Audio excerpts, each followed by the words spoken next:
the name?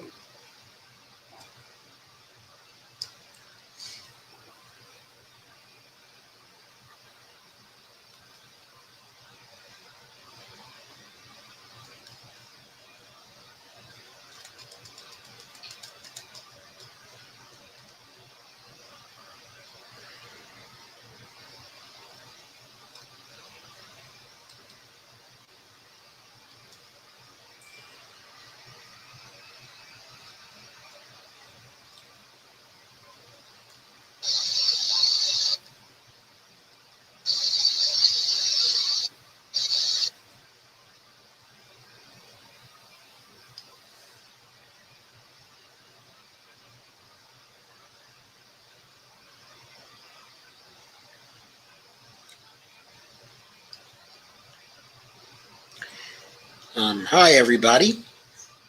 Hello, Dolores. Hi, Greg. Hi, Lana. Hi, Kay. Hi, Dolores on Facebook.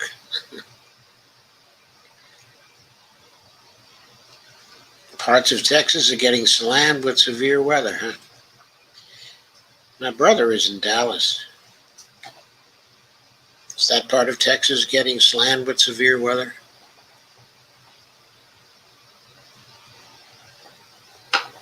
Bonnie says, hi, everyone. Kay says they have been for a while now.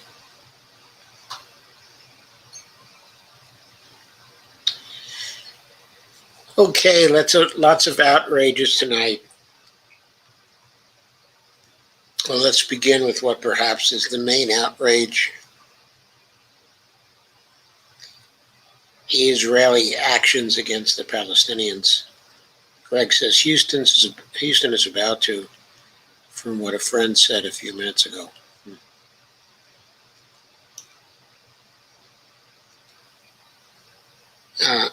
Let's go over some key pieces on what's been happening in Israel, Palestine.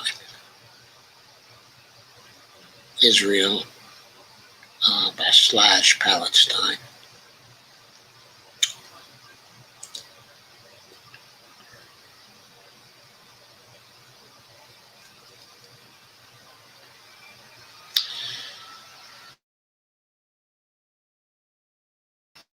Here's a piece.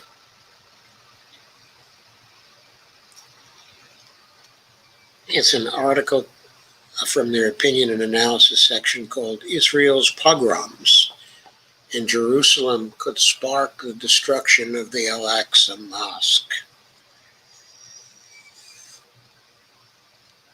And this is by Miko Peled, who is an Israeli, at least. He was born there. He's the son of a general, Sabra. And he says Jerusalem, as the holy month of Ramadan comes to a close, it is becoming clear that the violence against Palestinians in Jerusalem has been ramped up in a coordinated effort by the Israeli government, the Jerusalem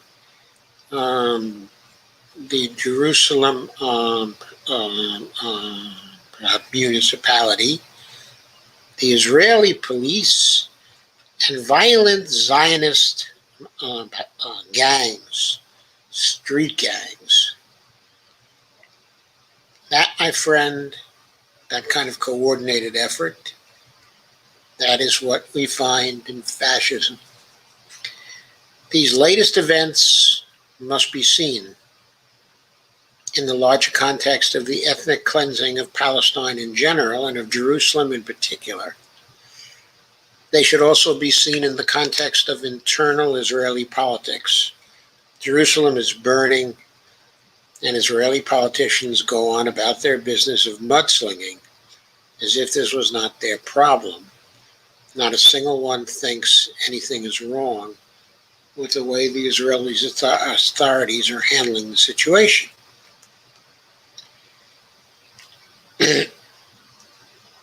There's a neighborhood in Jerusalem called Sheikh Jarrah,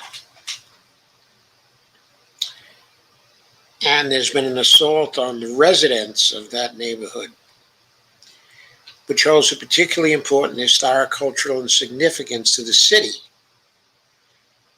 And that this is happening at this particular time is not a coincidence. The neighborhood is home to the Orient House, which, aside from being a symbol of Palestinian independence in the city, is perhaps the most impressive home built in the neighborhood and one of the finest in Jerusalem.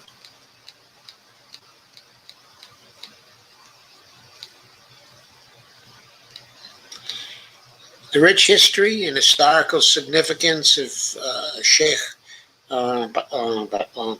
Jarrah and East Jerusalem neighborhood, dating back to the times of Salah ad-Din, cannot be erased despite Israel's best efforts. Sheikh Jarrah is also home to Dar al-Tifi al-Arabi, established by the remarkable Hind al-Husseini, originally as a school and boarding house for orphans who survived the Zionist massacre in the village of Deir Yassa. Today, it still functions as a school, and it stands as a constant reminder of Zionist atrocities and Palestinian resilience. Pushing out Palestinians and allowing settlers to take their homes is always good for politics, particularly if it sparks, quote, violence, unquote. Now the authorities can show the Israeli people that they know how to deal with the, quote, Arabs, unquote.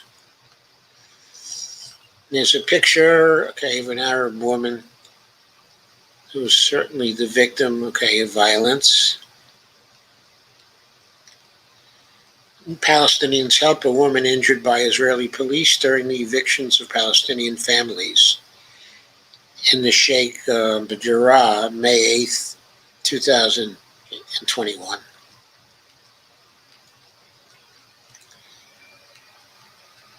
Israeli police guard a Palestinian home taken over by Jewish settlers in Sheikh Jarrah on May 5th, 2021.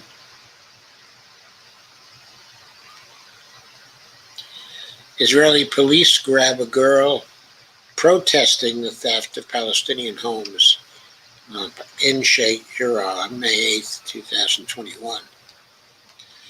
And there's Silwan, the town of Silwan, also known as Wadi Hilway, sits right outside the old city. It has been a victim to a violent and particularly brutal campaign of ethnic cleansing, violence, and destruction. For years, the residents of Silwan have been subjected to destruction of their homes and evictions so that settlers may take over and excavations may take place. Needless to say, the people who had been evicted and whose homes were destroyed or taken received no compensation.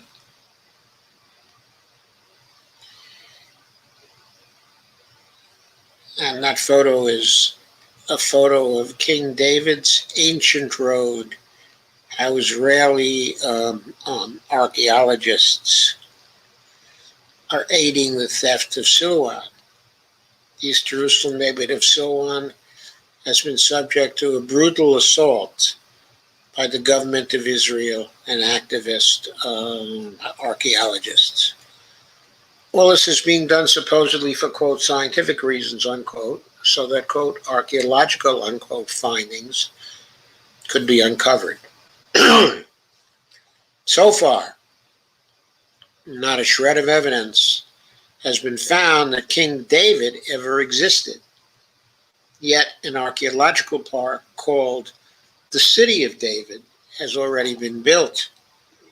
This has created a great deal of tension in Silwan, with settlers moving into Palestinian homes and Israeli security forces and a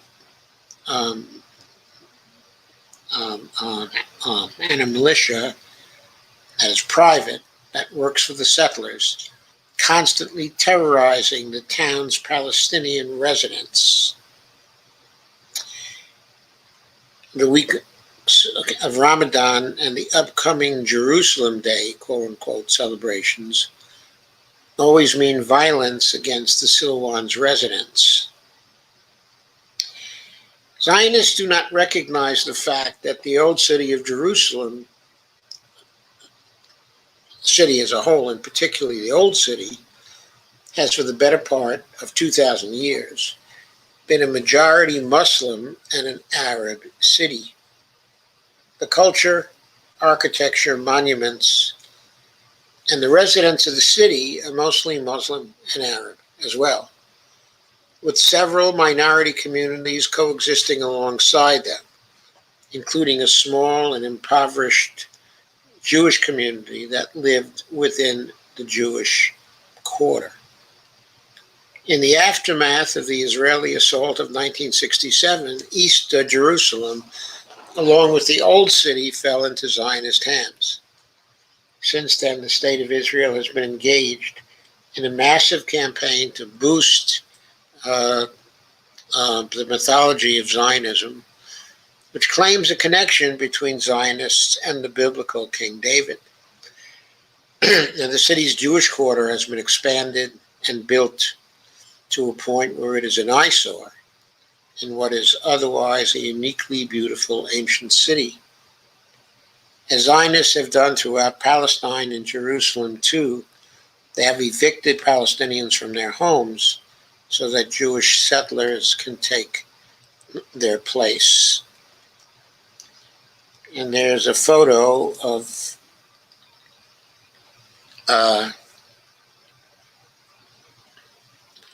I guess it's a photo of an Israeli Jeep.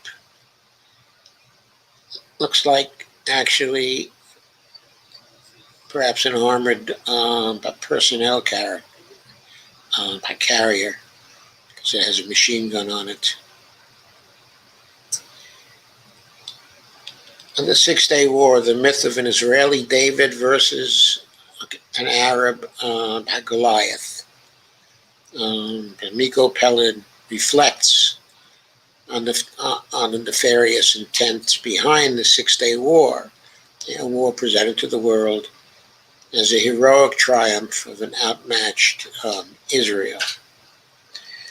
To make things worse, the Six-Day War was the war of 1967. To make things worse, there is a massive Israeli police and military presence in the city. Their role is to intimidate Palestinians and embolden settlers, creating a tense environment where it is dangerous to be a Palestinian.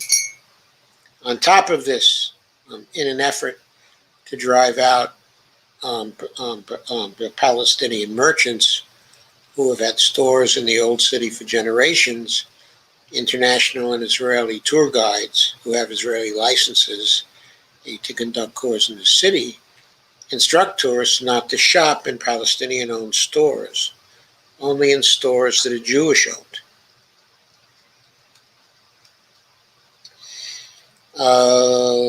Laylat al-Qadr is considered to be among the holiest sites in the Islamic calendar. Falls in the last 10 days of Ramadan. It is believed that it was the night when the first verses of the Holy Quran were revealed to the Prophet Muhammad. As these words are being written, this night is being observed throughout the Muslim world, with worshippers filling local mosques for long sessions of worship and reflection that often run well into the night.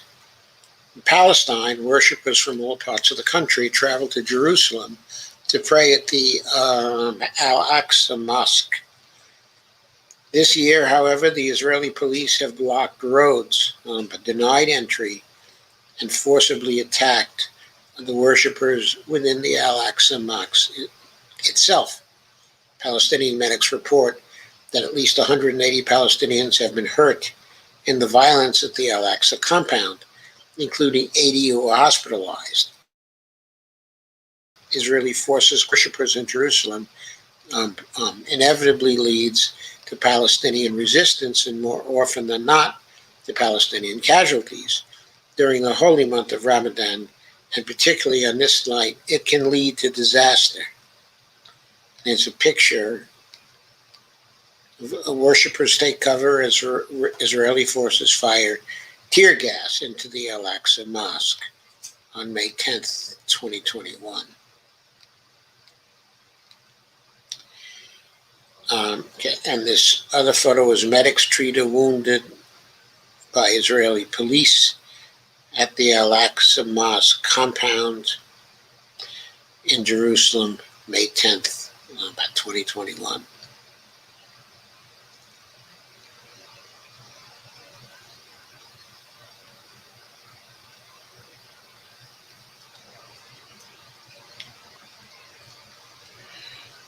The Palestinians evacuate a man wounded by Israeli police at the Al-Aqsa Mosque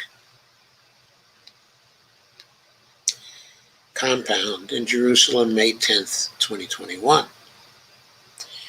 Jerusalem Day pogroms. Jerusalem Day, the day when Zionists celebrate the 1967 conquest of the city, is upon us.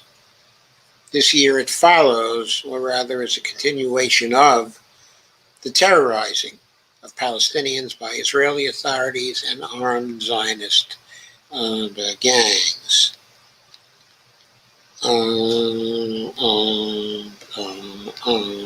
Rafi Peretz, Israel's Minister for Jerusalem Affairs, a neo-fascist and member of the religious Zionist movement, made no comment at all about the violent events happening in the city.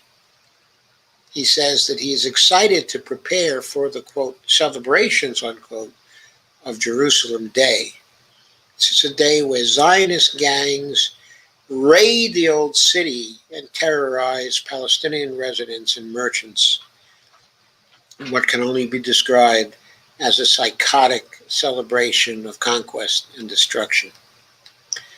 Having experienced the so-called, quote, celebrations, unquote, in the old city of Jerusalem, I am horrified to think what they could bring in 2021 as Israeli youth march through the city's narrow alleyways, chanting, quote, death to Arabs, unquote, and, quote, expel the Arabs, unquote.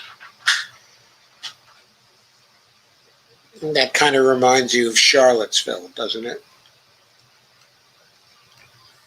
And of Germany in 1933, from 1933 on.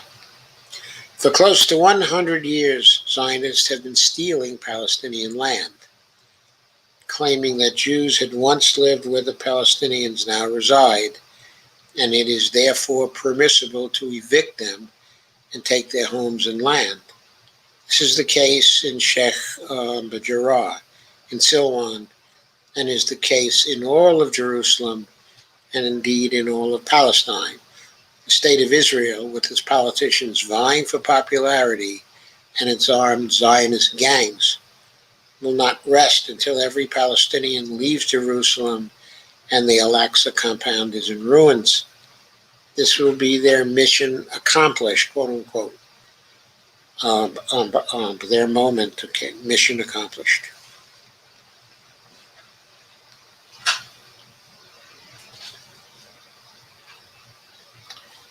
And there's a video there, quote, let the world and history witness their bombs in Al-Aqsa Mosque. They're suffocating us in Al-Aqsa Mosque. Images of Israeli forces shooting gas grenades and rubber-coated bullets within the Al-Aqsa compound and inside the walls of the mosque itself leave no doubt that, unquote, accidental, unquote, fire could bring down the ancient mosque, and it would be no accident. As these words are being written, there is every reason to believe the tragic and seemingly unbelievable scenario that one of Jerusalem's holy sites and one of the world's most revered monuments, consumed, lay ruined in ashes, as Zionist forces smile in satisfaction.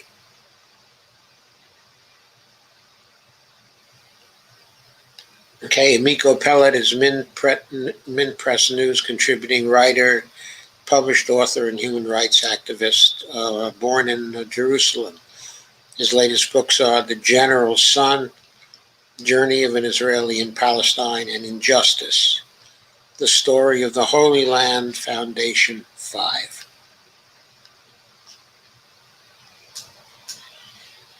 So that was the first piece that I wanted you to know about. Okay. So that's the view of an Israeli Sabra, used to serve in the military himself, whose father was a general and a founder, okay, of Israel, and who has learned over the years the truth about what goes on, okay, in Israel and what is continuing to go on. Next, there was a piece that appeared, okay, in The Intercept, written by Jeremy Scahill. The title of it is, "But What About Hamas's Rockets?" This one was written on May 14th, 2021, 2:33 in the afternoon. Here's a picture of a child mourning while holding the body of Ahmad al-Shambari, who was killed during an Israeli air raid in Beit Hanun city on the northern Gaza Strip.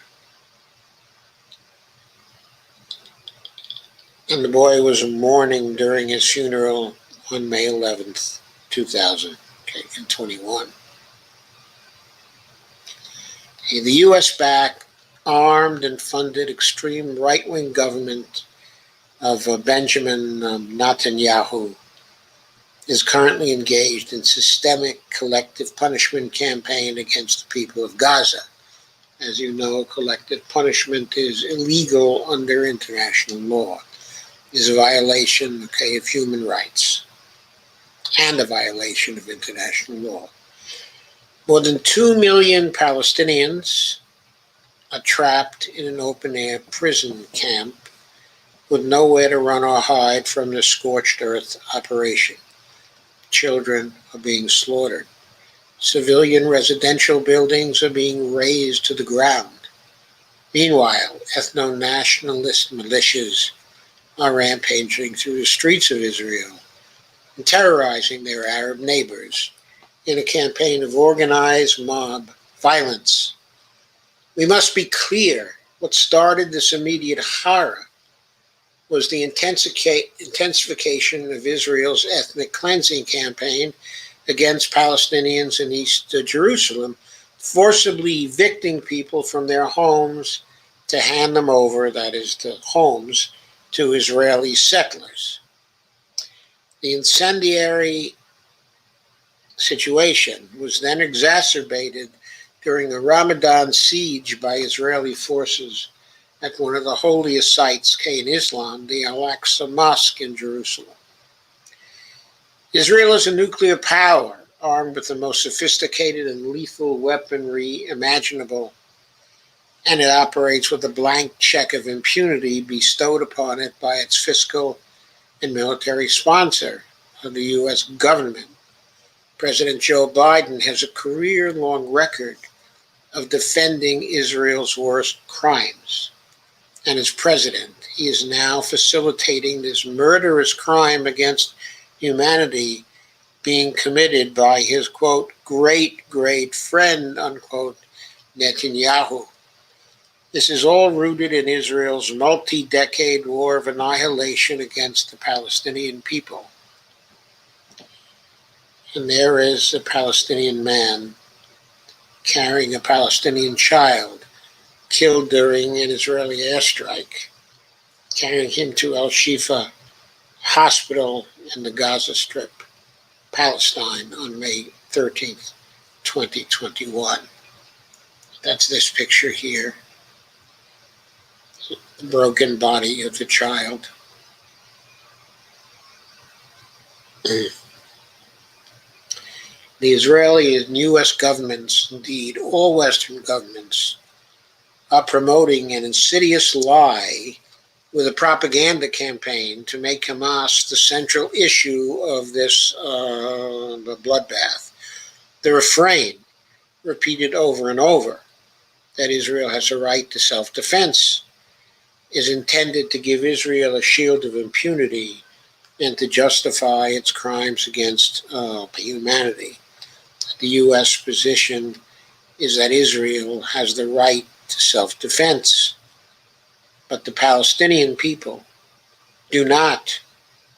Yet anyone who speaks of the horrors meted out against the overwhelmingly defenseless Palestinians is presented with a demand to denounce the firing of rockets by Hamas into Israel.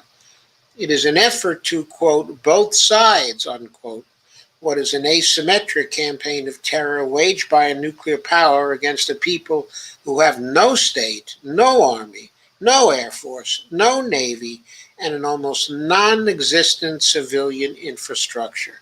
Anyone who asks, quote, but what about Hamas's rockets, unquote, has a moral obligation to put themselves in the shoes of the Palestinians of Gaza and do some very serious soul searching. What is my personal view? Question mark. I would hope that if I lived in an open-air prison where my family and neighbors were being murdered, where my humanity was being erased by a powerful nation backed by the most powerful government on earth, that I would find the moral strength not to fire rockets at the civilians of the country whose government wants me dead and repeatedly attempts to murder me. But I cannot state with certainty that I would not resort to such a response if I lived, as the people of Gaza do, trapped in a killing cage. I do not want civilians killed because of the crimes of their government, even if they cheer on my attempted murder. At the same time, this is not my reality, and I have no right to judge the tactics used by the oppressed, particularly when the terror against them is being financed and openly supported by both Democrats and Republicans alike, in what has long been official U.S. policy. There are Palestinian activists and citizens who have spoken out against Hamas and made the case that its actions hurt the Palestinian cause of liberation and aid the propaganda campaign waged by Israel and its powerful allies. These voices must be heard, for they have the absolute moral right to decide tactics of their resistance because they live with its consequences. But Western journalists, analysts, politicians, and commentators who obsess exclusively over Hamas's actions while ignoring, minimizing, or justifying the overwhelmingly disproportionate bombardment and displacement being waged by Israel, are playing defense for the war crimes of a nation state against a destitute and abused population. I don't know how anyone can disagree with this very simple, very straightforward, and very just post. I certainly agree with it wholeheartedly. So, of course, there's all kinds of coverage of Israel-Palestine now. I just wanted to contribute a little bit and give you my position. I'm in complete agreement with the two writers that I covered tonight.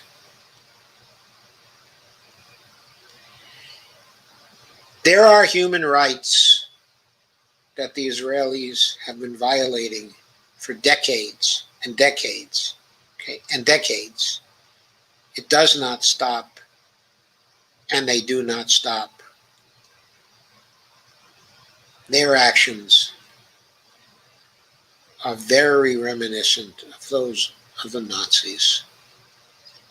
They have now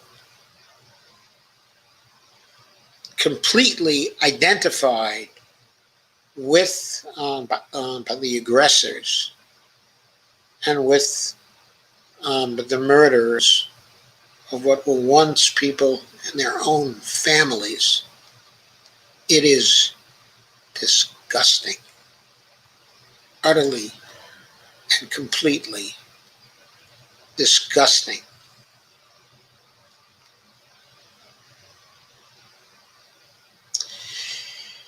Okay, I wanted to move on to COVID at this point. Just a few things about that.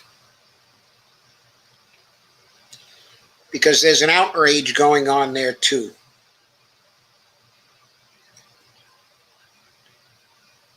First, let's just note that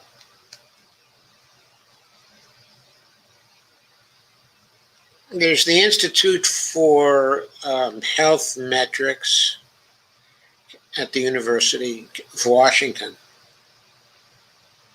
And they've been keeping COVID-19 statistics, okay, and also projections. And they've been measuring the cumulative deaths from COVID by looking at deaths this year versus deaths last year, or deaths in the pre-COVID times. You're looking at excess deaths because, of course, the only thing that could really cause excess deaths at this point is the appearance of the coronavirus and the consequences of the coronavirus. And they estimate these deaths based on that difference, not based on the reported deaths, because, of course, they're convinced, as are many, that all the nations of the world have been involved in the underestimation of deaths. They're trying to measure deaths based on records of who officially died from COVID. Comes up way, way short. In this site, you can see how short.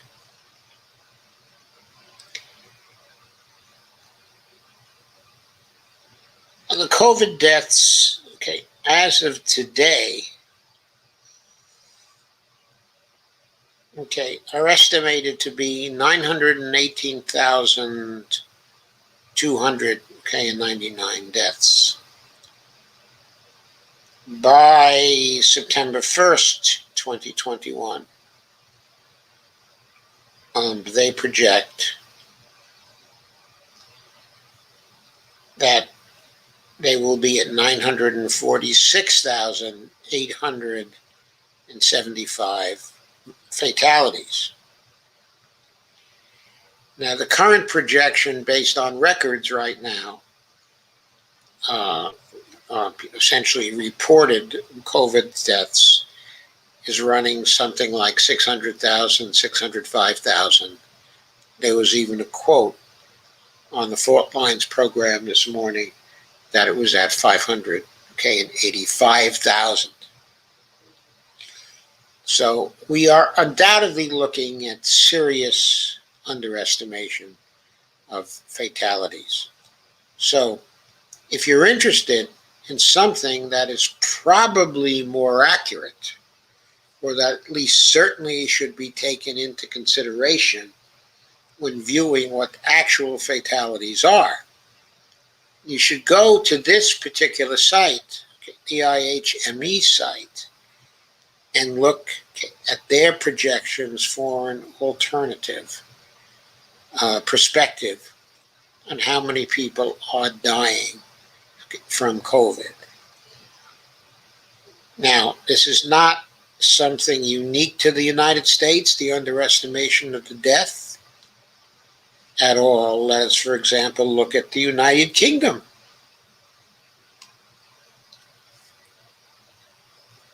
And see how it works with them. I just clicked on that, of course, and I got the United Kingdom.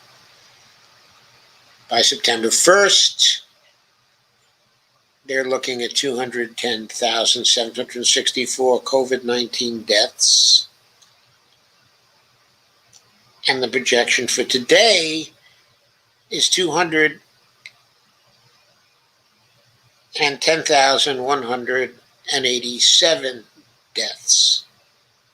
210,174 deaths.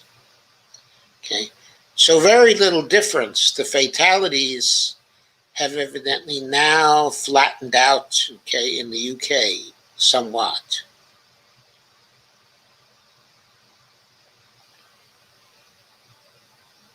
For example, as of April 14th, they were 209,000. And now, as of May 15th, they're only 210,000. So fatalities in the UK seem to have really fallen off, okay, and flattened. Okay. And so the projections are that, fortunately, in the UK, they will not lose too many more. Well, of course, the official totals for the UK are nowhere near 210,000. They are something like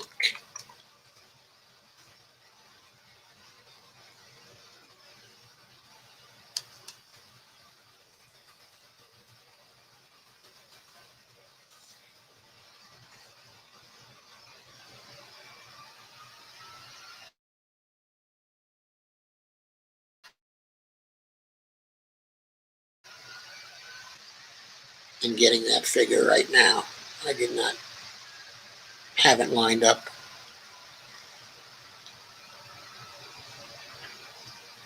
So total deaths, okay, in the UK are currently estimated at 128,000 compared to the 200, okay, and 9,000, okay, that we see now.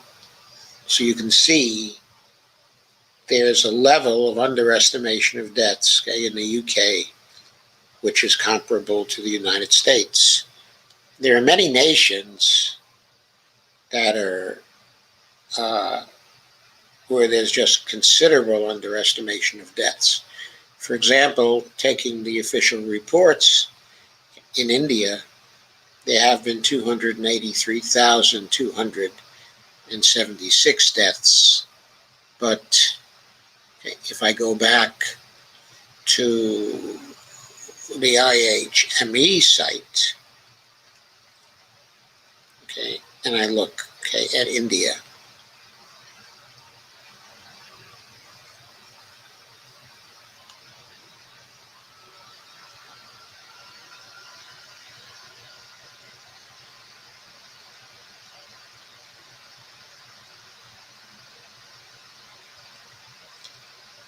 I have a current estimate for today, May 18th. Okay, I have a projection of 838,224 fatalities. So we're looking at maybe 3.5 times more fatalities for India. In various nations of the world, this varies anywhere from 1.6 times the official recorded fatalities to as many as 6 times the official recorded fatalities, okay, for various countries, depending on statistical variance.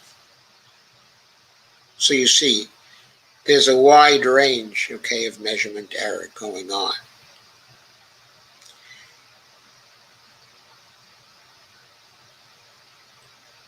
In many, many countries, depending on the quality of their specific COVID statistics.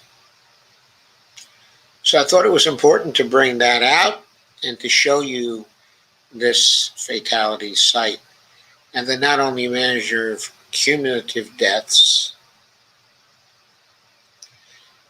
but also daily deaths,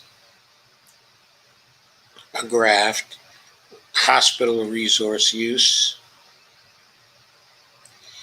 daily infections and testing, and also universal mask use targets compared to actual mask use.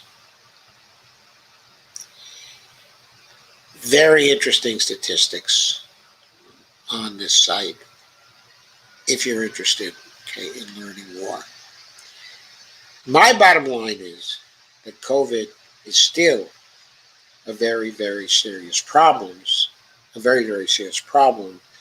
and with the current holdup in delivery of vaccines to the developing world, we are in severe danger of having other variants appear, and severe danger of not being able to stamp COVID out just through using vaccines, and that we're looking at considerable more deaths if we don't take very decisive action.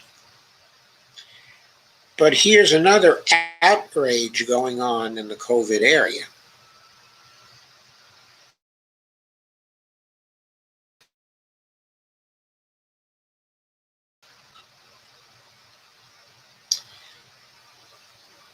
Let me share that for you.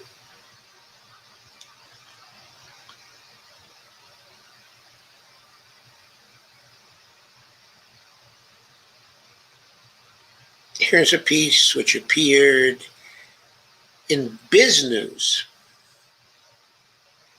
on COVID, right? The headline is, "Don't mention ivermectin. It'll upset the vaccine rollout." This was on the 12th of May, 2021 by Andrew Bannister. What if there was a cheap drug, so old its patent had expired, so safe that it's on the WHO's list of essential and children's medicines, and used in mass drug administration rollouts? What if it can be taken at home with the first signs of COVID symptoms, given to those in close contact, and significantly reduce disease progression in cases, and far fewer people would need hospitalization? The international vaccine rollout under emergency use authorization, EUA, would legally have to be halted. For an EUA to be legal, quote, there must be no adequate, approved, and available alternative to the candidate product for diagnosing, preventing, or treating the disease or condition, unquote. The vaccines would only become legal once they passed level 4 trials, and that certainly won't happen in 2021. This would present a major headache for the big public health agencies led by the WHO. The vaccine rollout outside of trials would become illegal, the vaccine manufacturers, having spent hundreds of millions of dollars developing and testing vaccines during a pandemic, would not see the $100 billion they were expecting in 2021. They're expecting a big profit bonanza in 2021. In a pandemic, and for the next one, we need big pharma to react quickly, and the best way to get that is to reward them financially. Following any existing drug at this time well into stage 3 trials, to challenge the legality of the EUA vaccines is not going to happen easily. On the 31st of March 2021, the WHO recommended against the use of ivermectin for COVID treatment, citing safety and large random controlled trial proof. RCT is random control trial. The question of why the WHO would do this is difficult to answer, only if you ignore the importance of the legality of the EUA and the time-tested advice of following the money.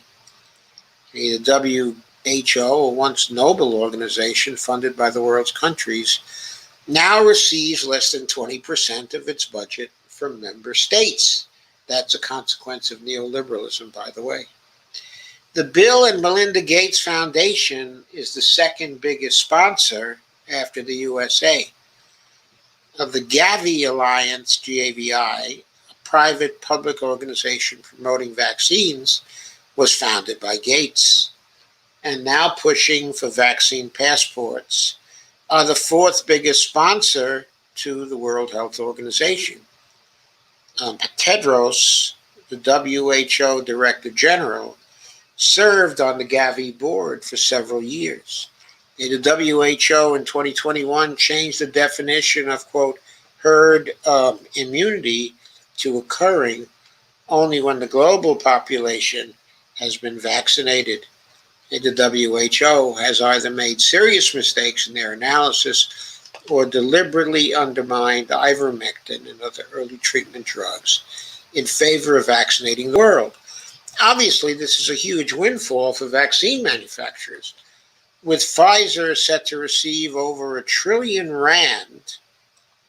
from vaccines over the next 5 years, according to Morgan Stanley.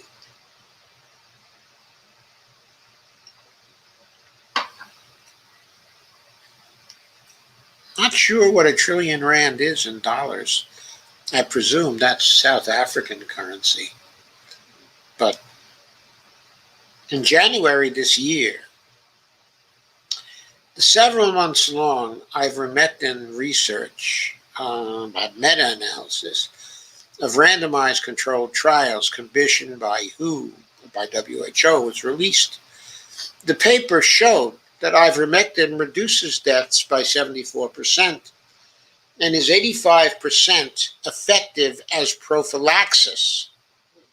In other words, cleaning the body so you won't get COVID. The trial leader, Dr. Andrew Hill, was on Zoom meetings saying that government should secure their source before demand outstrips supply, and that it would be immoral not to roll it out. The same month, two other independent, unsponsored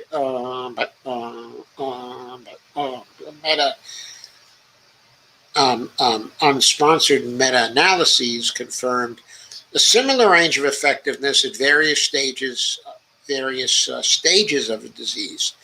While effective at all stages, ivermectin is most effective as a prophylaxis, and about 80% in early treatment, depending on the dose used. WHO currently have no advice or recommendations for early treatment apart from recommending against self-medication. If you don't heal in the first week when symptoms are generally mild, by the time you have to go to the hospital with breathing problems, your chances of dying have increased significantly. The use of ivermectin and other repurposed drugs could prevent that. As it's safer than paracetamol, it should be available over the counter. I believe another name for paracetamol is Tylenol, folks. Tylenol? I think so, if I am not mistaken. As is happening in Mexico City and some states in India, anyone testing positive or feeling sick should take it and give it to those they are in close contact with. It may be possible, if you want to attend a large social event or travel in a plane, that you take a pill 4 hours before and you will have significant protection for a few days. Lockdowns could end. Ivermectin has been used in humans for 35 years and over 4 billion doses have been administered. Merck, the original patent holder, donated 3.7 billion doses to developing countries. In 2015, the two individuals who developed ivermectin were awarded a Nobel Prize for medicine. While known primarily as an antiparasitic, ivermectin has powerful antiviral and anti-inflammatory properties. Its safety is documented at doses 20 times the normal. Only 19 deaths are known, and side effects are generally mild and short. As a comparison, approximately 450 U.S. citizens die from paracetamol every year. Merck's patent on ivermectin expired in 1996. They produced less than 5% of global supply. In 2020, they were asked to assist in Nigerian and Japanese trials, but declined both. In 2021, Merck released a statement claiming that ivermectin was not an effective treatment against COVID-19 and bizarrely claimed, quote, a concerning lack of safety data in the majority of studies, unquote, of the drug they donated to be distributed in mass rollouts by primary caseworkers in mass campaigns to millions in developing countries. The media reported the Merck statement as a blinding truth without looking at the conflict of interest when days later Merck received $356 million from the U.S. government to develop an investigational therapeutic. The WHO even quoted Merck as evidence that it didn't work in their recommendation against the use of ivermectin. It's a dangerous world when corporate marketing determines public health policy. Global vaccine rollout to everyone is the policy. The vaccine rollout is worth about $100 billion in 2021, and there may well be annual updates to deal with new variants of COVID. The WHO answers to nobody but its funders. Less than 24% of its budget comes from member states, the bulk coming from other sources. The Bill and Melinda Gates Foundation is the second largest sponsor of the organization. Gavi, a vaccine alliance founded by Gates and WHO Director General Tedros, served on its board prior to his current position, is the fifth largest contributor. In March 2021, WHO said that ivermectin was not recommended for the treatment of COVID outside of trials. They did this by ignoring their own months-long in-depth investigation by Dr. Andrew Hill that found ivermectin was associated with 74% reduction in fatalities and replaced it with a heavily done analysis that cherry-picked from 5, 7, or 16 trials. The report contradicts itself, but only cites 5 trials.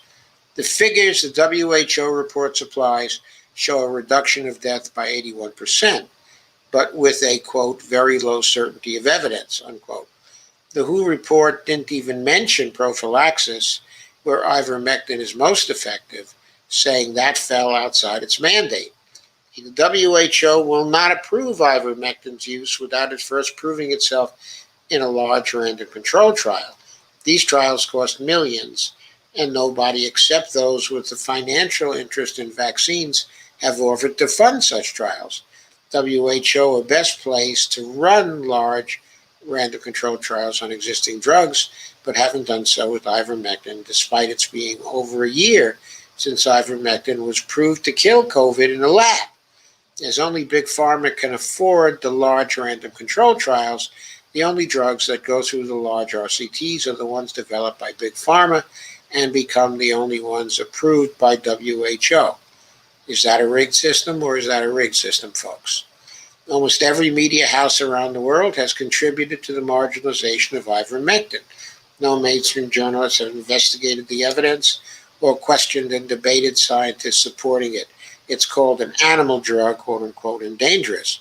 Ivermectin is seen as a repeat of hydroxychloroquine, and not to be taken seriously. The belief in it worthy only of derision. On 10th of December 2020 at the Rural World Press Freedom Conference, an extension to the Trusted News Initiative was announced, founded to prevent false information around elections. TNI, whose members are leading media houses, AP, AFP, BBC, CBC, the European Broadcast Union, Facebook, Financial Times, First Draft, Google, YouTube, The Hindu, Microsoft, Reuters, Twitter, and Washington Post. We're now extending that to vaccines. In a surprisingly underreported event, many of the world's biggest media agreed to promote the global vaccine rollout and focus on combating the spread of harmful vaccine disinformation.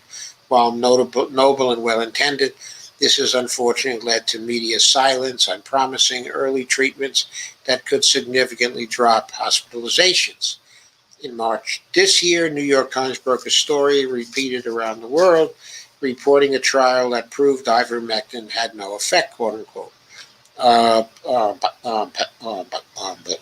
Lopez Medina trial, published in JAMA, a leading medical journal, was held as the gold standard for ivermectin random controlled trials.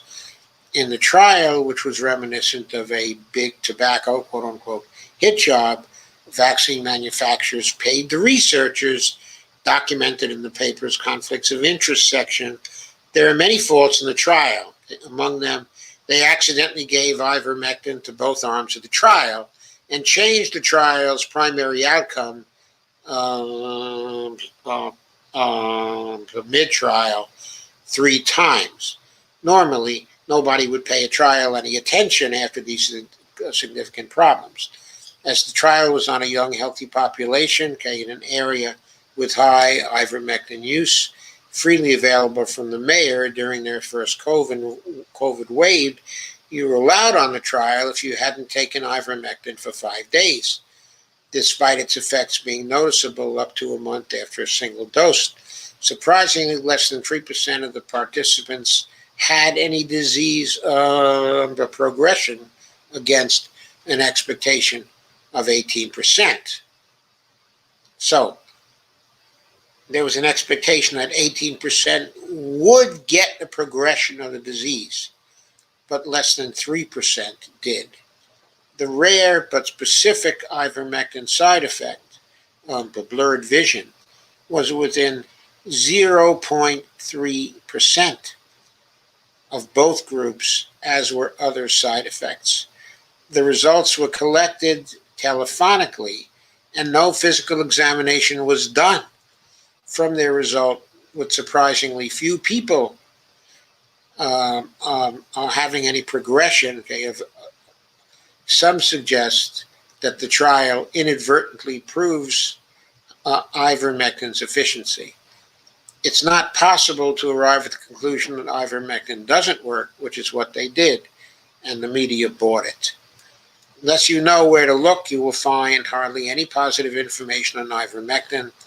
Social media makes it very difficult to say anything positive about it without the poster getting blocked from the platforms for lengthy periods. YouTube has made the promotion of ivermectin a violation of its policies.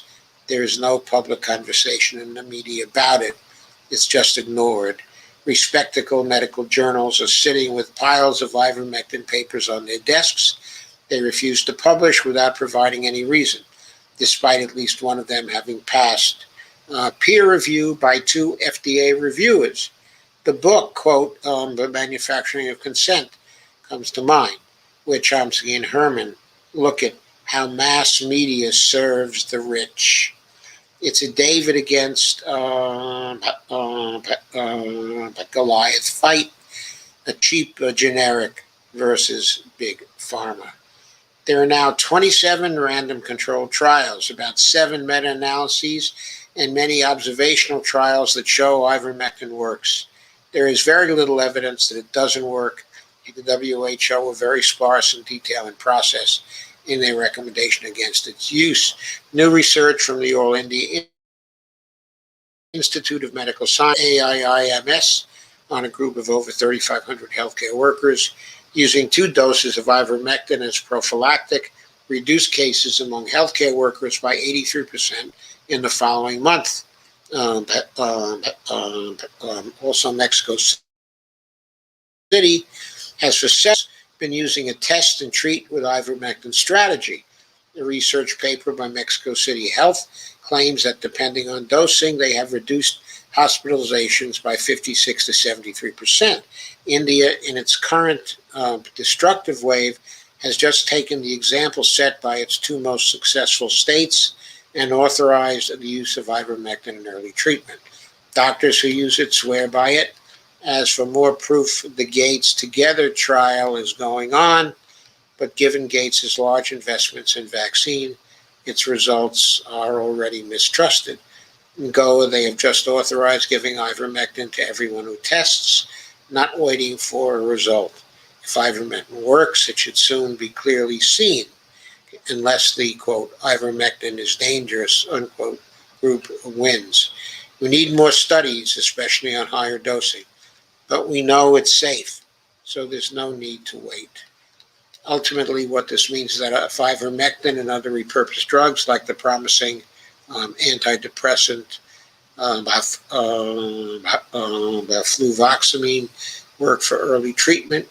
You won't have to use a vaccine that's still in trial with unknown long-term safety or ability to treat any future variants, and for which the manufacturers accept no liability. In case you get sick, keep ivermectin close by early household treatment, and you will prevent viral replication early and almost certainly avoid hospital. You would have also built an immune response that will provide natural protection against future infections. Its widespread use should dampen waves of disease, while vaccines can use this time to prove themselves with long-term safety and efficiency. So notice, the article is not anti-vaccine. All it says is, if one cannot wait for vaccines, since ivermectin is safe, and since it has had good results coming from many meta-analyses, and analyses, it is something that governments and people and the medical community ought to consider. Now, I am not making any such recommendation myself, but I note this particular article. I note the analysis of conflicts of interests which the author has given. It's plain those conflicts of interests, are there. It's also plain that there aren't other alternative, inexpensive, and safe treatments available for ivermectin. These seem to be facts. But I am not holding out any kind of recommendation here. What I am saying is that it looks to me like there's a suppression of news about ivermectin going on in the mainstream media, and that this is affecting the opinions of doctors worldwide and the treatment of people. And this may be a substantial tragedy. There may have been people who have already died needlessly because ivermectin was not available to them. I know of other sources that are very high, on ivermectin. Dr. Tess Laurie, in England, has done some outstanding meta-analyses, of ivermectin, and you can look up her work.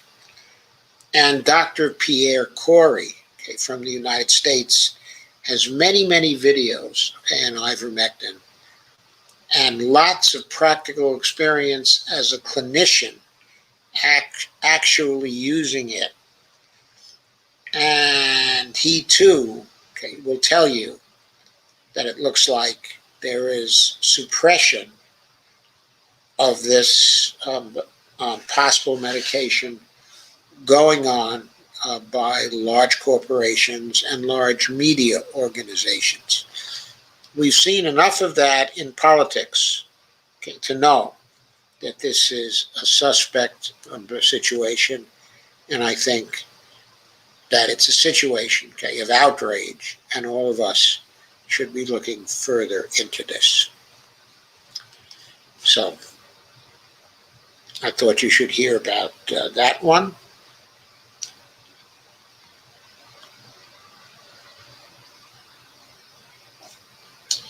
Next is but democracy.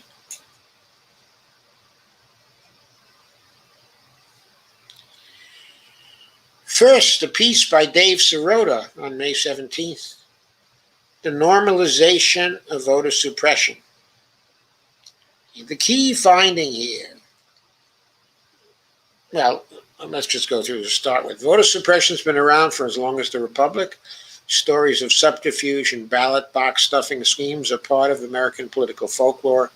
There's an entire book about them. So in one sense, there's nothing particularly novel about Republican politicians' efforts to rig the vote, or the important revelations that right-wing groups and corporate officials are coordinating state-level campaigns to make it harder to vote.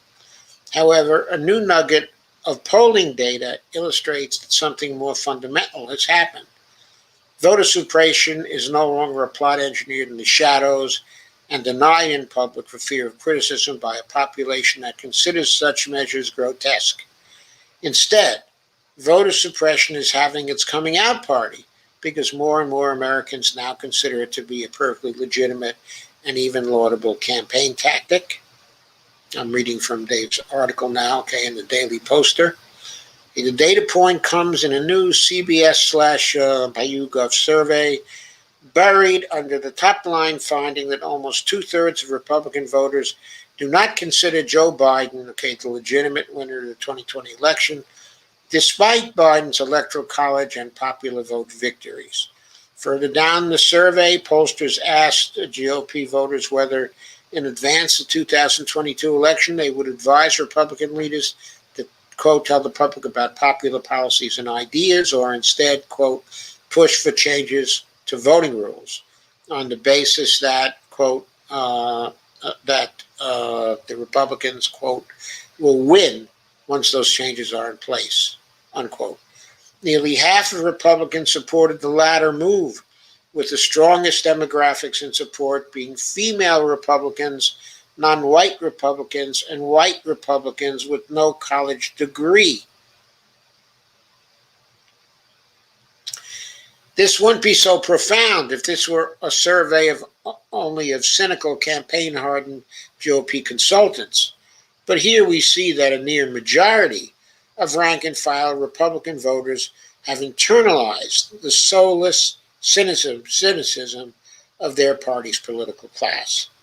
In the same way, so many Democrats have become calculated TV pundits who decide whether something is good policy based only on how they perceive it will supposedly play with the moderate voters.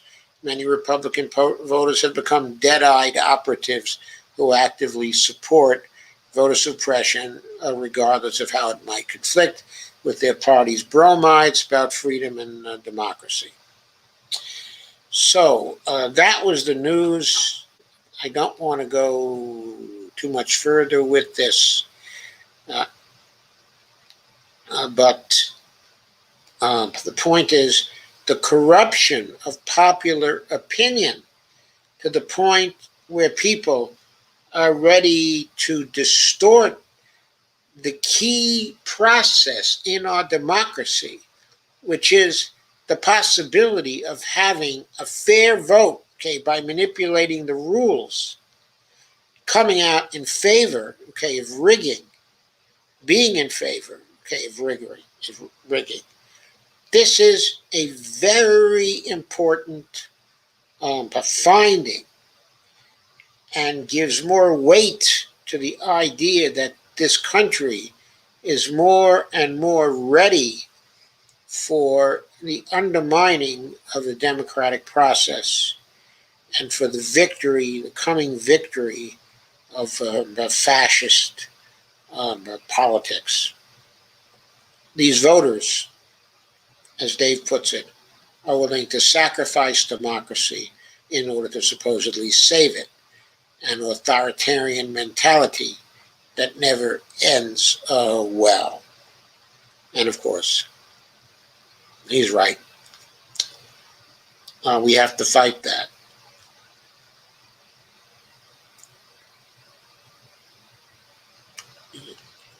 Okay. I notice that the finding that's cited by David here seems to be something that's limited to Republican voters. In other words, as far as we know from this poll, it is not characteristic of independent voters, okay, or Democratic voters. So perhaps we can take some comfort in noting that only 28% or so of voters are actually Republican voters. If half of them are for this, that's only 14%, okay, of voters. I suppose there are others who feel the same way among independents and Democrats too, but I'd like to know what those totals are. But still, it is very, very disturbing trend. More about the troubles of democracy. Let's move to a piece from the week called "The GOP's Blatant Disregard for Democracy." That's by Joel Mathis, and it was done on May 17th. In August, Twenarians commanded their leaders to expand the state's stingy Medicaid program. They wanted adults at or near the poverty line to be eligible for government-funded health care assistance, for that assistance to include all birth control and family planning services, and to ensure their leaders wouldn't create new obstacles for potential Medicaid recipients going forward. By a margin of 53 to 47%, voters approved adding those provisions into the Show Me State's Constitution. Last week, the state's GOP leaders declared that they will ignore their constituents. Governor Mike Parson announced Thursday that the state won't expand its Medicaid program after all, that the will of the voters had been overwritten by Republican legislators who simply refused to appropriate any money for the initiative. Those legislators, in turn, made it plain for months they didn't respect the results of the statewide vote. Even though my constituents voted for this lie, State Representative Justin Hill, Republican, said in April, quote, "I am going to protect them from this lie," unquote. This is just the latest example of the disregarding some of the central tenets of democracy. The Americans in recent months have rightly been embroiled in a debate over attempts by GOP lawmakers in swing states like Georgia, Florida, Arizona, and Iowa to make voting more difficult for Democratic constituencies. They are followed up on former President Trump's false claims that the 2020 election was stolen from him by making it easier for a Republican candidate, perhaps Trump himself, to take back the White House in 2024. No surprise there.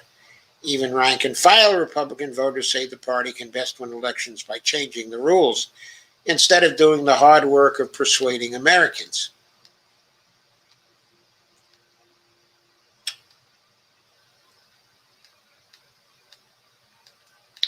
This is again a quotation from the same CBS News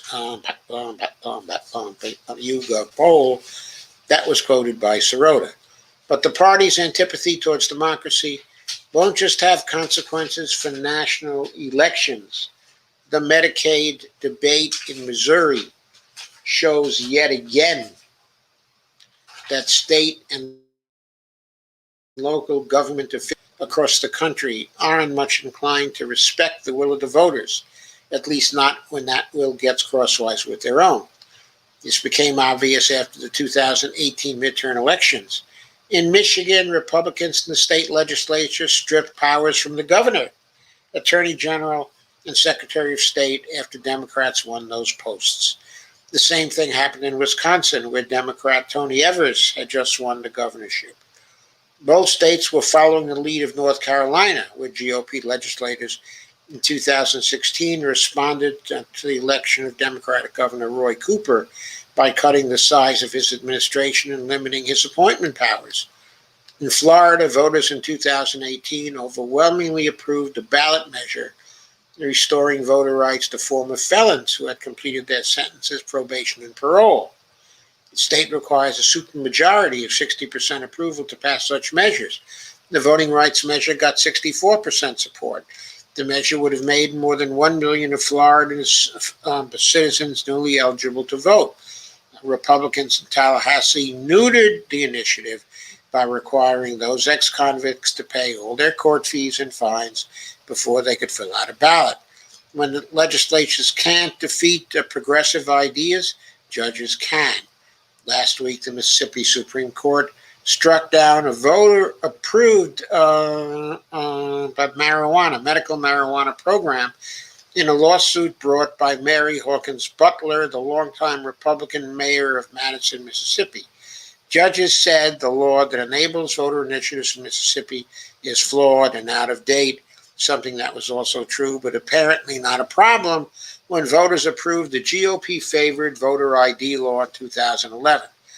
These efforts to undermine election results have real consequences. In Missouri, for example, Parson and his allies in the legislature have decided to walk away from more than $1 billion in federal funding to help expand the Medicaid program. As a result, more than 270,000 residents making less than $18,000 a year won't get the help they need to pay their medical bills. They'll be unnecessarily left vulnerable to illness and injury. All this undercuts the Republican Party's Trump-era efforts to rebrand itself as a party of the people.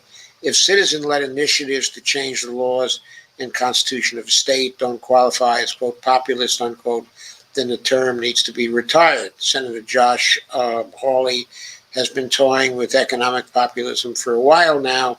He could beef up his cred if he publicly lobbied his GOP buddies back in Jefferson City to change their minds and jumpstart the Medicaid program. Then again, we already know what he thinks about respecting the will of the voters. There is danger here of a cascade effect. By winning elections is difficult, arduous work that takes years of effort. Losing is discouraging, and probably more so when you technically win but lose anyway because of a sneaky rule change. If it feels like the fix is in, it might be more difficult to rally donors and volunteers for future campaigns. In the end, Republicans may not need to suppress or overturn the votes of their opponents, but simply dampen Democratic spirits a bit. After all, nobody wants to play a rigged game.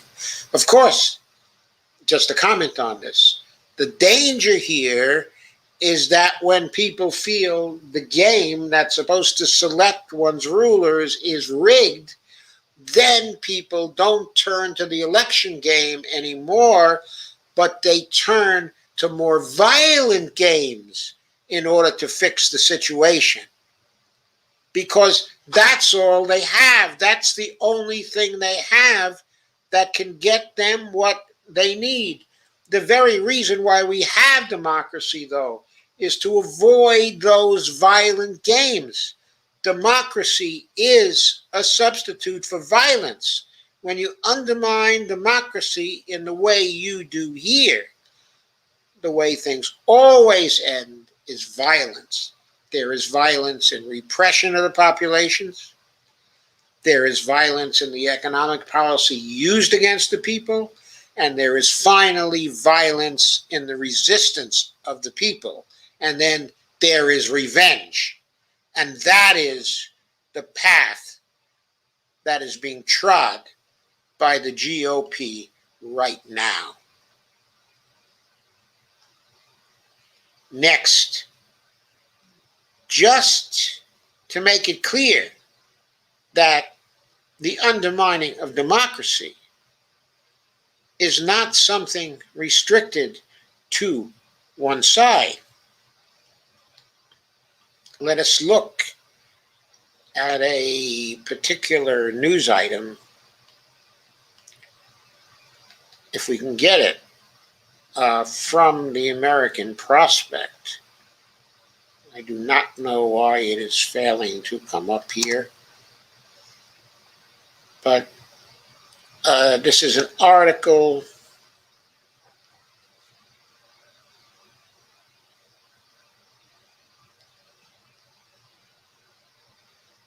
I'm going to pull this up another way, folks. Give me a second to do that.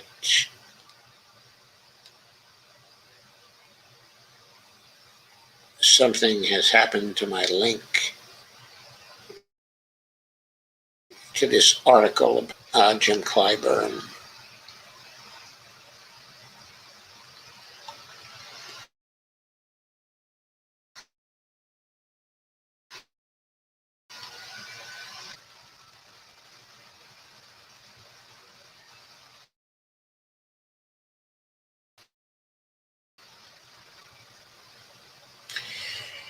Here it is now.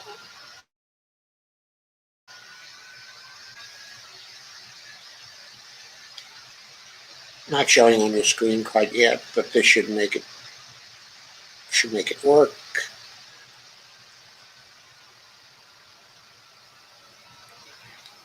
Right.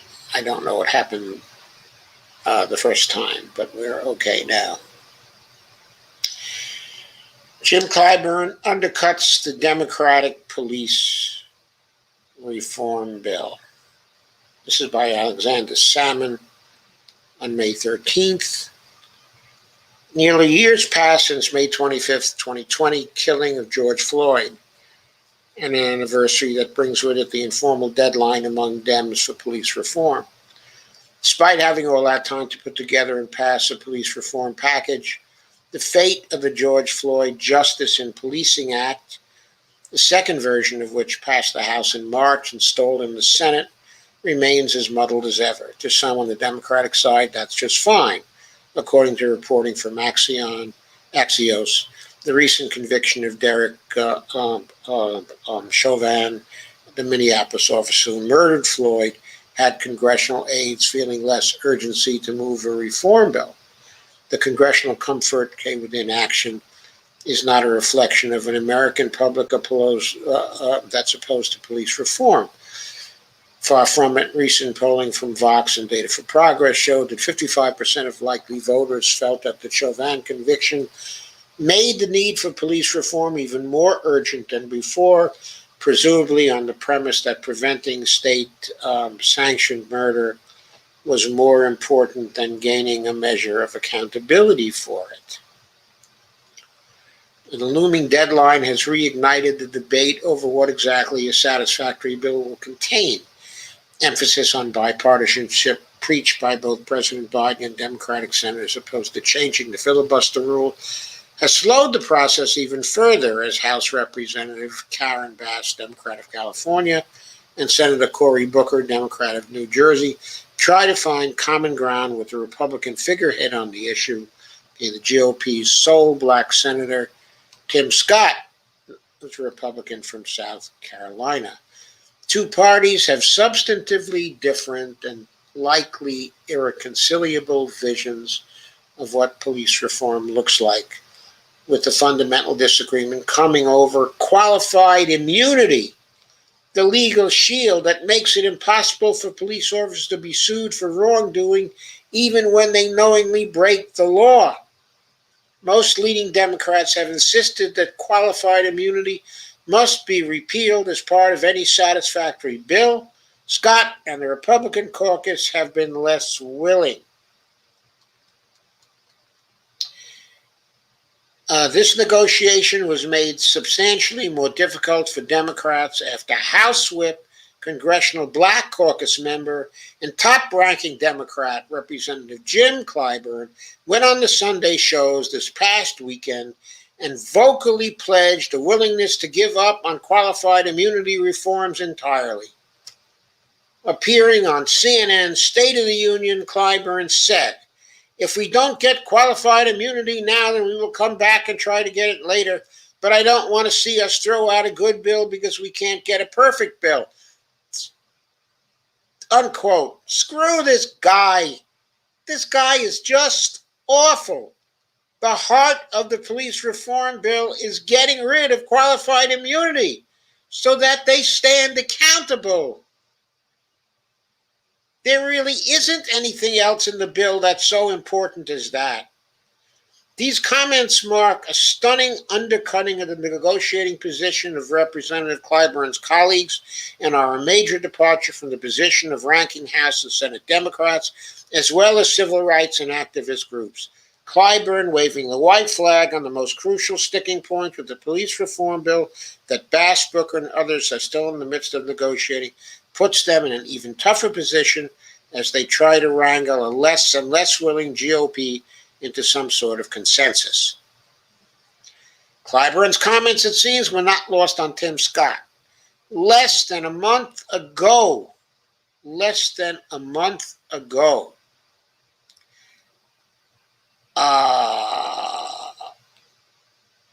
Scott indicated a willingness to reach some sort of compromise on qualified immunity, even as Democrats elsewhere were beginning to soften on it. But with Clyburn effectively negotiating with himself, and something he's gotten into the habit of doing constantly, as have often the whole leadership of the Democratic Party, and giving away the entire position on national television, Scott has dug in further. In a meeting between Bass, Booker, and Scott yesterday, Scott pledged that he was now on, quote, on the exact opposite side, unquote, of qualified immunity reforms. Bass, meanwhile, reasserted from her newly enervated bargaining position that qualified immunity, quote, has to be eliminated, unquote. Bass's office declined to respond to multiple requests for comment as to whether Clyburn's position is shared by the caucus. Guess who's going to run against Nancy Pelosi if she doesn't end her tenure as Speaker starting in the next Congress? Guess who's going to be mad enough to do that, because it will also mean getting rid of Jim Clyburn? One Karen Bass, I think. Qualified immunity reforms, of course, represent the only really meaningful part of the Justice in Policing Act. As recent years have shown, the expansion of implicit bias training, the banning of chokeholds and no-knock warrants, and the proliferation of body cameras are functionally useless as tools to prevent police brutality and killings. Police departments just ignore those prohibitions, many of which have been already on the books for years at some of the most notorious and excessively forceful police departments in the country. These are all empty and expensive gestures that do little toward reforming policing, as advocates or anyone who follows the issue closely well knows. One would think that harsher restrictions on the 1033 program, which allows military equipment to be sold to local police departments, might curb police violence more tangibly than those other proposals, but even that has proven to accomplish little. The 2015 decision by President Obama to freeze transfers of some military gear to local police departments actually resulted in the total value of equipment disseminated through the program going up in the 12 months immediately following that decision. Trump then reversed Obama policy in 2017. This is why qualified immunity is such an essential part of any bill, and why Bass and others have insisted on its inclusion, lowering the bar for federal civil rights prosecutions of officers. It's the only meaningful reform, quote unquote, in the reform package, and any reform bill that passes without police accountability is sure to accomplish nothing. which is probably exactly what Clyburn wants, to accomplish nothing. Look back no further than Obama's task force on 21st century policing from 2015, and you'll see that recommendations based on training and department culture and increased spending on novel, quote, less lethal, unquote, equipment are absolutely futile. Most of those proposed reforms had been adopted by the Minneapolis Police Department at the time that they murdered Floyd. In the wake of last summer's riots, 3 states passed bills ending qualified immunity. Though, as Matt Ford explained at the New Republic, it's not quite that simple. Colorado, New Mexico, and Connecticut passed bills in descending order of strength, curtailing it in a roundabout way. This was hailed as a messaging triumph, more so than a legal one. Connecticut's version is so weak, it comes off as more a cynical attempt to subvert reform. But given that the nature of the legal precedent ensures qualified immunity is a federal matter, it's not something that can be overwritten summarily by states. Crucially, as Ford writes, the only way to actually end qualified immunity is at the federal level. Part of the problem in trying to negotiate this bill, aside from the lack of caucus discipline among Democrats, has been the lack of involvement from activist groups. Even major national organizations have directed their energies toward shrinking local police budgets, and members of Congress have been all too happy to go without their input.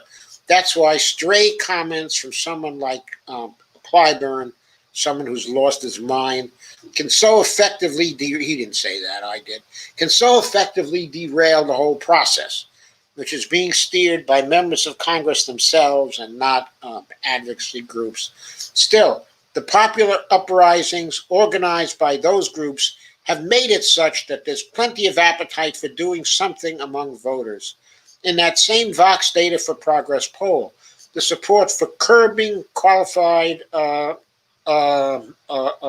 immunity remains net favorable among voters even a year later. 51% of those polls think police should be given legal recourse for actions committed by police officers while on duty. Reports out of Wednesday's meeting indicate that the May 25th deadline is looking increasingly unlikely to be met, at least in the words of Cory Booker. To have dithered a full year only to put up a bill that champions reform without accountability for individual officers and police departments means about as much as no bill at all.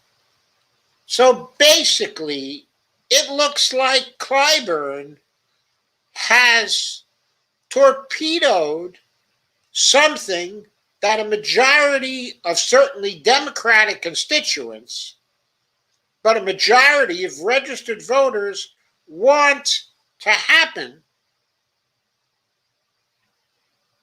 And the Congressional Black Caucus member, Democrat Jim Clyburn, revered civil rights figure, is torpedoing this. Does Jim Clyburn think that if John Lewis was still alive, he would really allow Clyburn to do something like this and remain silent? What the hell is going on with Clyburn? I would say more and more harsh things about this, but I just don't think, okay, it's my place. But during the 60s, we had a name for somebody like Jim Clyburn, and it wasn't very pretty.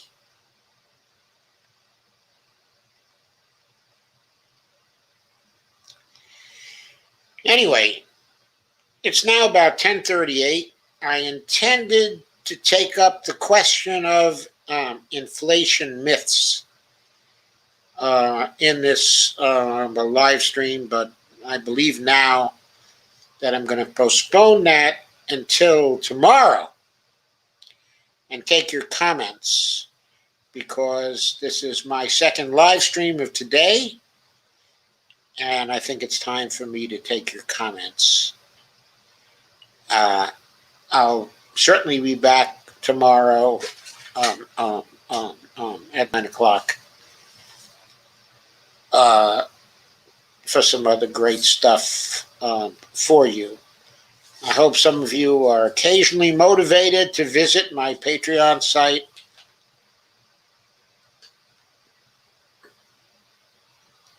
Steve Gonzo says, Biden praises fighter Rashida Tlaib, promising to keep her family safe while simultaneously selling $735 million in arms sales to Israel, blocking the UN ceasefire efforts and pronouncing her name completely wrong. Well, her name is hard to pronounce. It's actually Tlaib, if I'm correct. And I believe I may be one of the few people who pronounce it correctly. But anyway, okay, Dolores Pierce says, hi all. And Kay says, I heard that, Steve. And Lana says, howdy. Greg says, howdy, howdy, howdy. Dolores Pierce says, hi, everyone. Kay says, hi to Greg Mallard. And talking about severe weather, I guess we covered that. And there is Shane Coughlin with 907 says, hey, Joe. I hope I'm successfully streaming to KRTD Media today.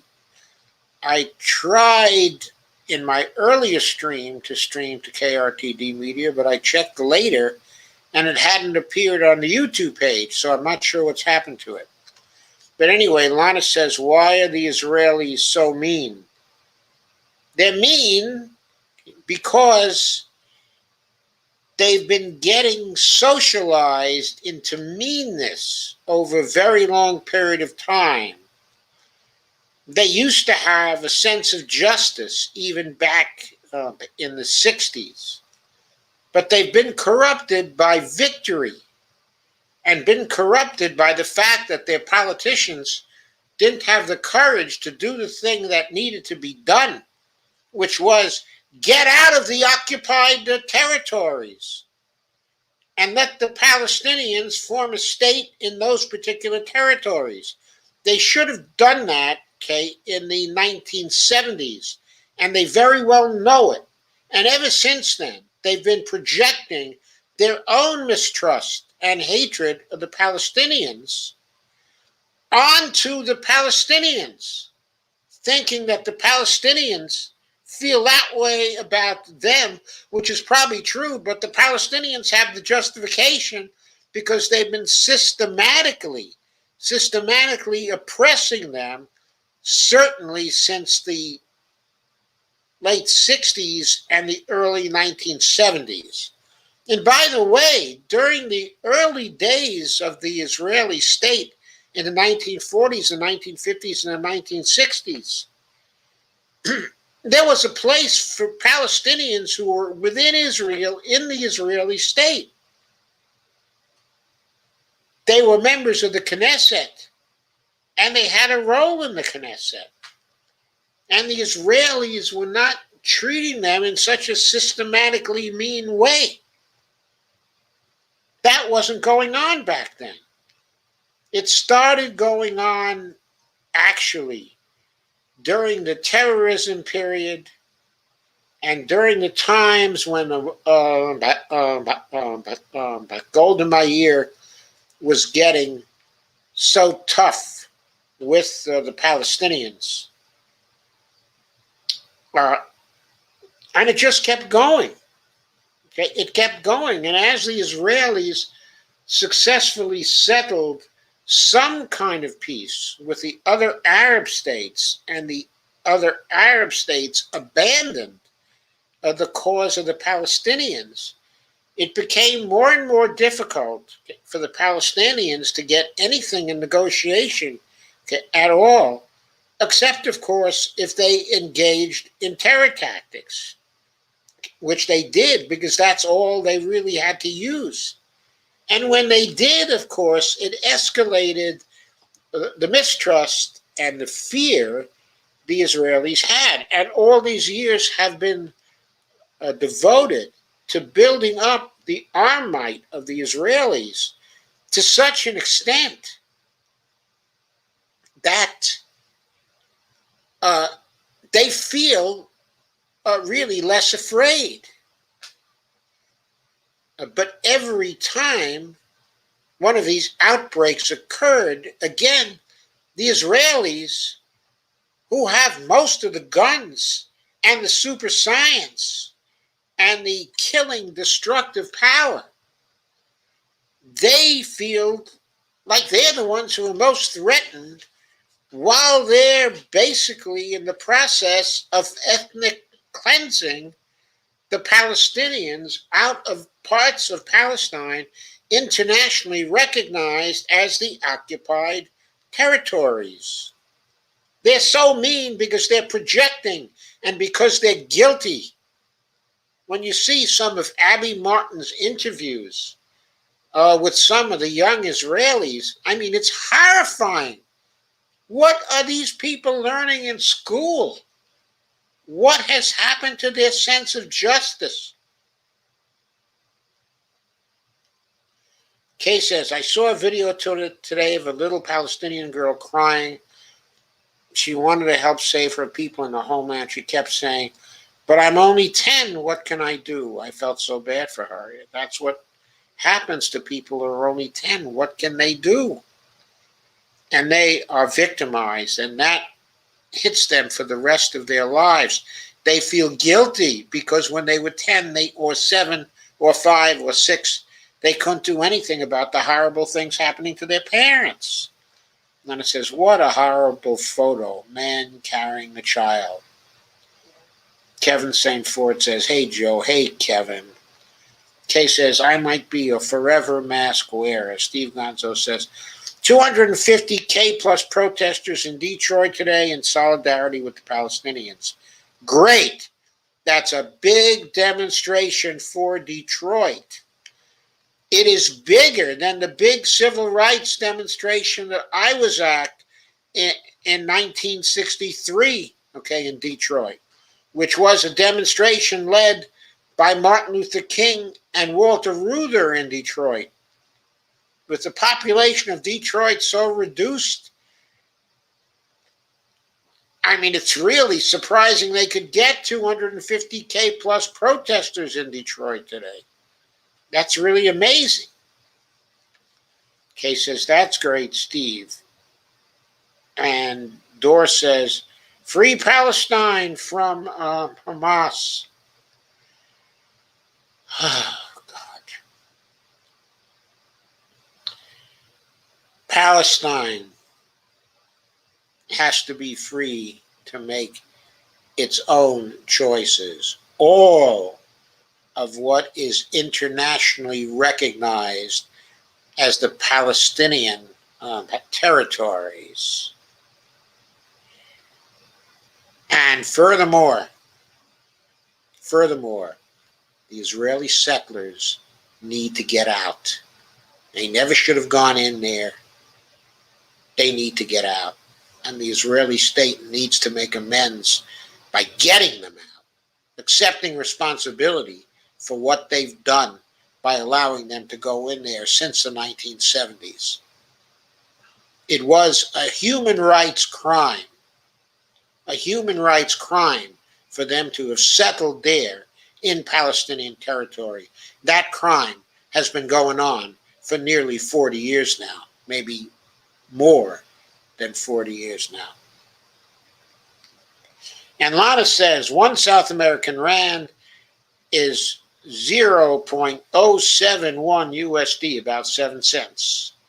And Lana says paracetamol is also known as acetaminophen or Tylenol. Thank you, Lana. And Steve Gonzo says nitric oxide, second wave anti-COVID nasal spray approval in India can be a game changer. Nitric oxide or nitrous oxide? I think nitric oxide is an acid, isn't it? Kay says, when I got my J&J vax, I had a dizzy spell right after it. That was all I got. Kay says, my arm didn't even hurt. Well, that's great, Kay. And Steve Gonzo says, www.ohiovaccimillion.com, HTML, enter to win. Kay says, I did that today, Steve, laugh out loud. Kay says, doubt I will win, but tried anyway. Good luck, Kay. Carmen Muniz says, terribly late, very painful gastritis. Really sorry to hear it, Carmen. Just now woke up, glad I dodged the emergency room, but wow, I was in a lot of pain. So sorry, Carmen. Kay says, I have the luck of the Irish in the potato famine, laugh out loud. Steve Gonzo says, great odds, comparatively speaking. Steve Gonzo says, if anyone wants a crash course in cryptocurrency, check out Startup, okay, on Netflix. Carmen Muniz says, and Manchin is still on the Republican side, even with their Nazi voter suppressing tactics. Steve Gonzo says, the Gaza Ministry of Health has been bombed.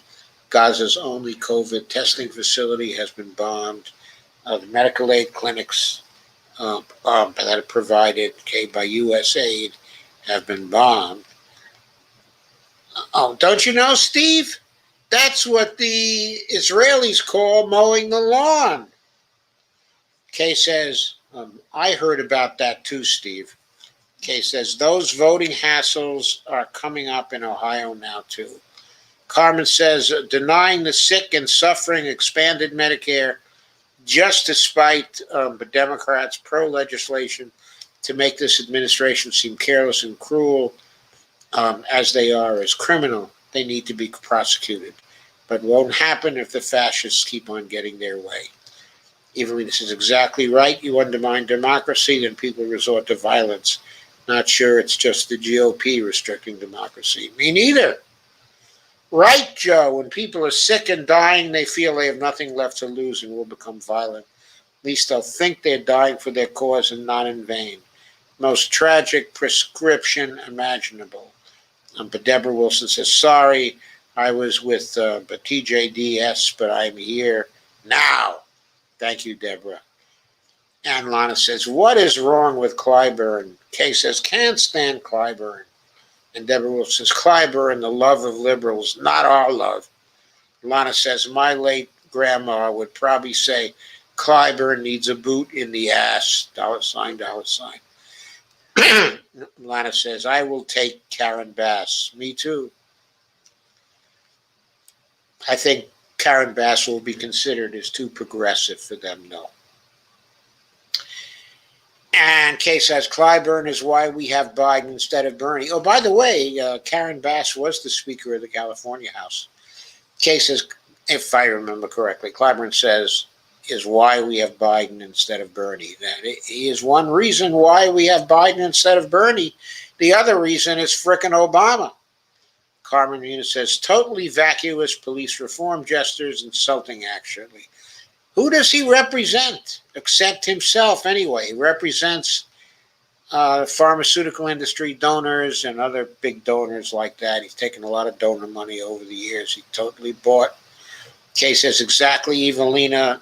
Deborah Wilson says, our puff of smoke administration, nothing there you can touch in real life that is terra firma. Carmen Muniz, it's been that way for what, 30 to 40 years now.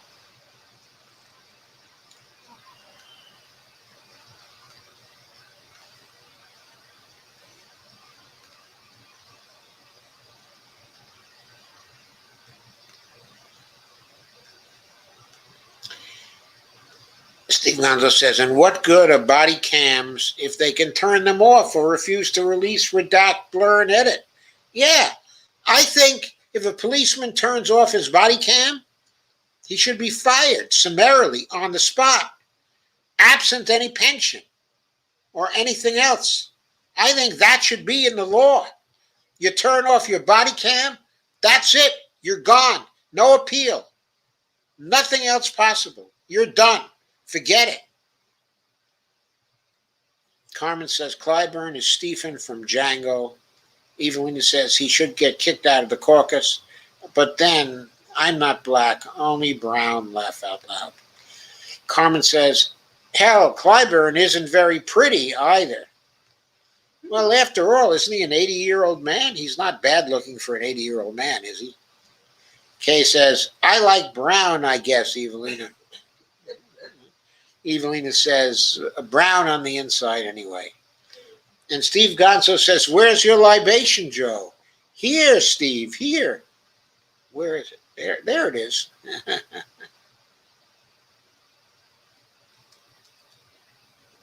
And Kay says, I love you just as you are, Evelina Pont. Evelina says, feel the same way about you, Kay.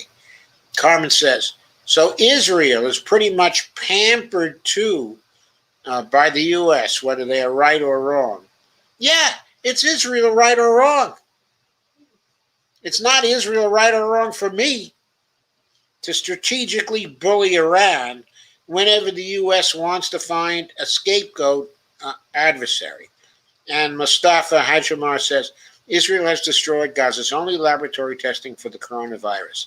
Yes, it's a genocide and ethnic cleansing. Unfortunately, the U.S. is still supporting the atrocity of the apartheid state of Israel. Also, all Security Council members called for a ceasefire, except for the U.S. and the Biden administration approved the weapons sale, which cost the taxpayer more than $700 million. What a shame, as Bernie said, the U.S. must stop being an apologist before the Netanyahu government. Carmen, in fact, what the Israelis ought to do is make it plain they're supporting other candidates. I shall not what the Israelis ought. What the Israelis ought to do is something different. What the U.S. ought to do is say, we're not supporting Netanyahu and his government or his party. And we also should say we're not supporting the alternative party because they're a bunch of militarists too. I don't know who we can support in Israel anymore. What happened to the freaking Labor Party? Carmen Muniz says, putting Israel on a pedestal only makes them entitled, cruel narcissists, and the U.S. is the submissive mother that enables it. You bet. Evelina says, I've seen Abby Martin interviews of young Israelis. Said, outrageous, outrageous. The only MSM coverage comes after Hamas rockets. Evelina says, occupation began in 1967. That's when it began in Jerusalem. Okay? But most of it, yes, actually, it did begin in 1948 because many Palestinians were chased out of what became Israel at that time by the Stern gangs, okay, and the Irgun, but especially the Stern gangs, okay, in the war of 1947, 48, okay. So that's when the occupation of Palestinian lands by force started. But in that situation, it was within the territories that were recognized by the United Nations, okay, as being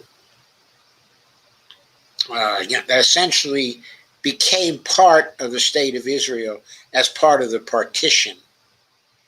Okay, there were territories that were to be considered those where Jews could settle. But Palestinians were living there, and these terrorist Stern gangs, okay, and the Irgun chased people out but by force. So that started, okay, in 1948. But there was a new wave that started in the Jerusalem area in 1967 when the Israelis gained control, okay, of the Jerusalem area, okay, and I believe the Golan Heights also in 1967, okay. But the real settlement wave, the most punishing settlement wave, took place after the 1973 war ended. That's when the Israelis got to occupy the whole West Bank, okay, of the Jordan River. And then Israeli settlers started to invade that area and establish the settlements. And the Israeli government had a key decision to make after the 1973 war. And that decision was, do we let the Israeli settlers come in? Do we protect them with the army? But do we enable their settlements? And while in the first years, the enablement of the settlements was rather halting, this became a political issue, okay, in Israel. And the Orthodox parties had some swing votes in parliament from time to time. And as the years went by, the sentiment inside the government to enable the settlers and the settlements got stronger and stronger, and more Israeli settlers came into the West Bank. Now there are 650,000 Israeli settlers in what are recognized in international law as Palestinian territory. 650,000 settlers have illegally gone into Palestinian territory and have settled there. And those settlers need to be ejected, as hard as that is going to be. That is a price that the Israelis should be paying.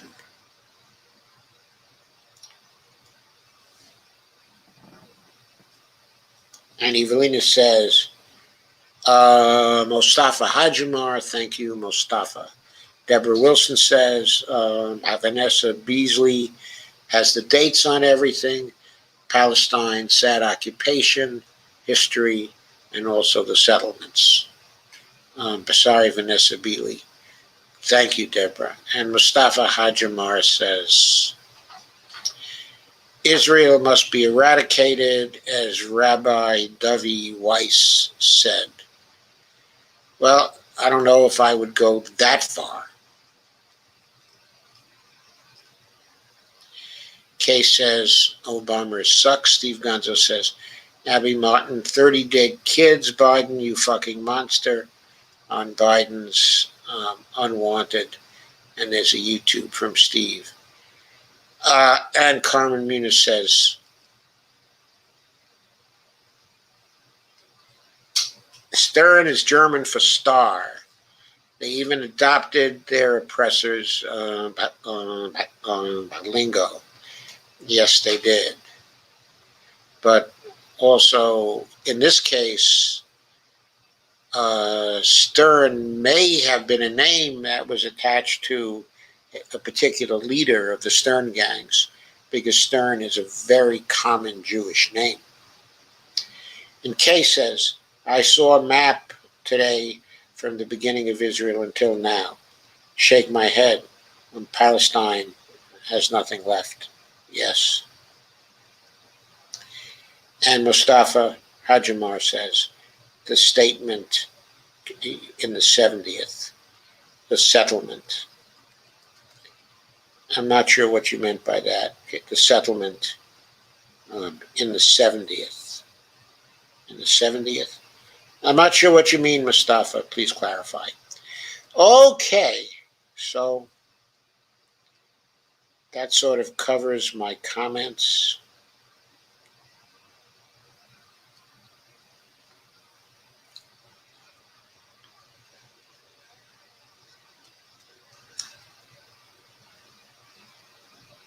So I think I'm going to say goodnight at this point.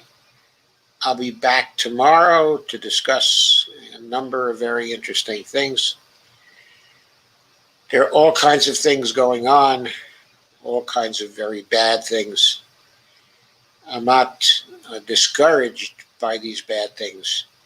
They just make me very angry. They started building the settlements in the 70s, yes. And they did. And Dolores Pierce, thank you, says thank you and good night all. Evelina says good night all.